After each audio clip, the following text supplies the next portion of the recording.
In this video, we'll do the second part of section 4.4, and we're going to define what's called a reference angle. So what a reference angle is, let theta be a non-acute angle, so non-acute means greater than 90, in standard position that lies in a quadrant. Its reference angle is the positive acute angle, theta with a prime, formed by the terminal side of the angle and the x-axis. So for instance, if you have an angle in the second quadrant, the reference angle is the angle that it makes with the x-axis. If you have an angle in the third quadrant, the reference angle is the angle made with just the x-axis. Or an angle in the fourth quadrant, the reference angle is the angle made with the x-axis. So if we want to find reference angle for each of the following, if our angle is 210 degrees, then draw, this is 180, 270. So 210 degrees lands here. So how do I figure out the reference angle? That's the angle that it makes with the x-axis. So notice I have 210 degrees, 180 degrees, so that's going to be 210 degrees minus 180 degrees. So the reference angle is 30 degrees. Next example, if our angle is 7 pi over 4, I'm going to go ahead and bring up the unit circle because we already have that labeled. So in the unit circle, 7 pi over 4 lands in the fourth quadrant. So here's our angle, 7 pi over 4. So that's this angle. The reference angle is the angle that the terminal side makes with the x-axis.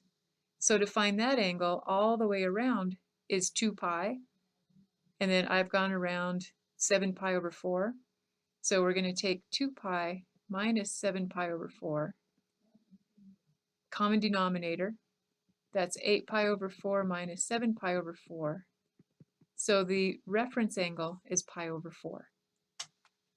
So remember, the reference angle will always be a positive angle and it will always be acute.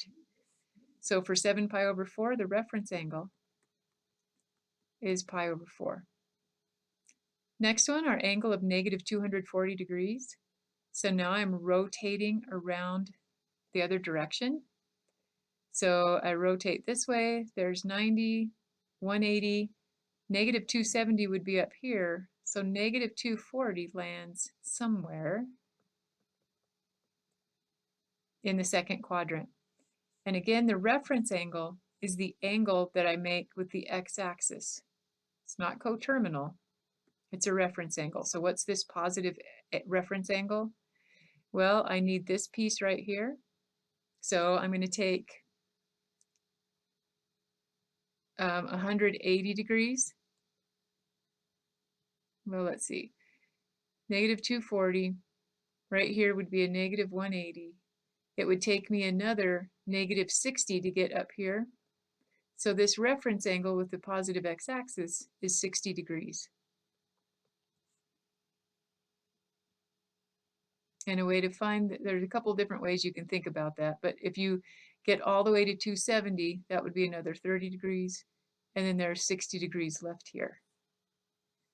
All right, last is an angle of 3.6. It's got to be in radians. We haven't really talked too much or worked too much with radians in terms of decimals, but let me put this on here.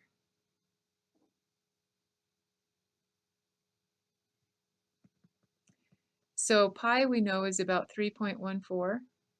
So 3.6 is going to land somewhere in the second quadrant. So if this angle is 3.6, then we've gone the reference angle. We want a positive angle with the x-axis. So from here to here is pi plus the little bit more to get into the third quadrant. So our reference angle is going to be 3.6 minus pi. All right, so you try it. Find the reference angle for each of the following. We have 665 degrees, 15 pi over 4, and negative 11 pi over 3. And we've talked about these a little bit already. I'll help you with the first one or two. So the reference angle is figure out where you land on the unit circle, or where you land on a circle at 665 degrees. You know you're going to go around at least once, 360. So let me get the calculator. 665 degrees minus 360. If you go around the circle once, you're at 305. Okay, so we go around the circle once, and then we go another 305 degrees, and this is where we land. So we went another 305. So that's the coterminal angle right here. The reference angle is the angle this makes with the positive axis. So you'd have to keep going another, to get to 360 degrees, take 360 minus 305, and that will be your reference angle. So that's 55 degrees.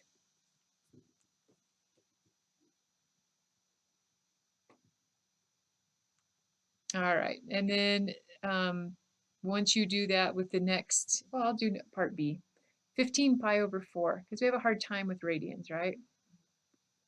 So where do you land? So you're finding your coterminal angle first, and then figuring out your reference angle. 15 pi over 4, if you go all the way around the circle, your 2 pi, that's the same as 8 pi over 4. So if I go all the way around the circle, 8 pi over 4, then I'm going to have to go another 7 pi over 4, and that's where I'm going to land right here, 7 pi over 4. So the reference angle, that's the coterminal, the reference angle is the angle I make with the positive axis. So to figure out what that is, I'd have to go another pi over 4 to get a full rotation. So take 2 pi minus 7 pi over 4, and pi over 4 is the reference angle. Now you might have directions like checkpoint 7, use reference angles to find the exact value. You can use your unit circle because we used reference angles basically to create the unit circle. So what is the sine of 300 degrees? Take a look at your unit circle. 300 degrees lands, let me get rid of this stuff.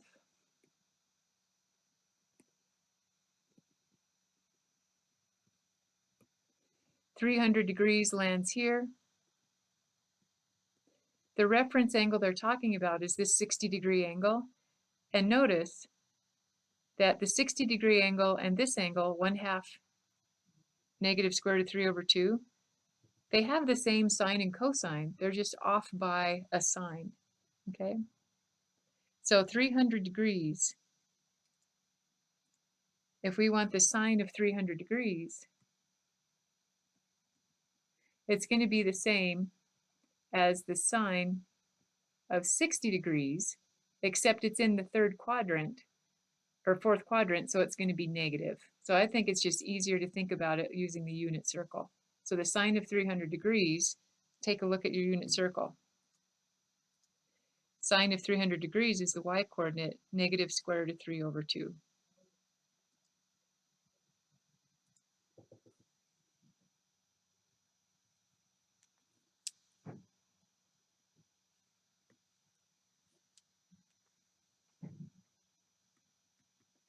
The tangent of 5 pi over 4 is going to be the sine of 5 pi over 4 over the cosine of 5 pi over 4. And then use the unit circle. So we want the sine and cosine at 5 pi over 4. That ends up landing in the third quadrant, negative square root of 2 over 2, negative square root of 2 over 2. So we'll substitute that in. So the negative square root of 2 over 2 divided by negative square root of 2 over 2 is 1. So the tangent of 5 pi over 4 is 1. Last one, secant of negative pi over 6. Use the unit circle. The secant of angle is equal to 1 over the cosine of that angle. So let's take a look where negative pi over 6 lands on the unit circle. So if we rotate negative pi over 6, we're going to land right here at 11 pi over 6. So the cosine is square root of 3 over 2.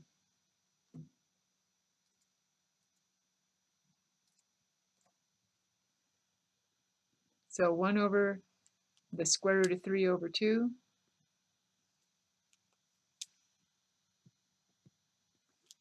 My pen is dying. There we go. Is the reciprocal, so that's going to be 2 over the square root of 3. Rationalize the denominator. We get 2 square root of 3 over 3. All right, so basically, you can find the sine, cosines, and tangents in the trig functions in a lot of different ways. Okay, we've used the unit circle, which is very handy. You can also use drawing a triangle. If your radius is not 1, you can draw a right triangle and use your right triangle trigonometry. Or you can also draw reference triangles or reference angles and use those to find the trig ratios.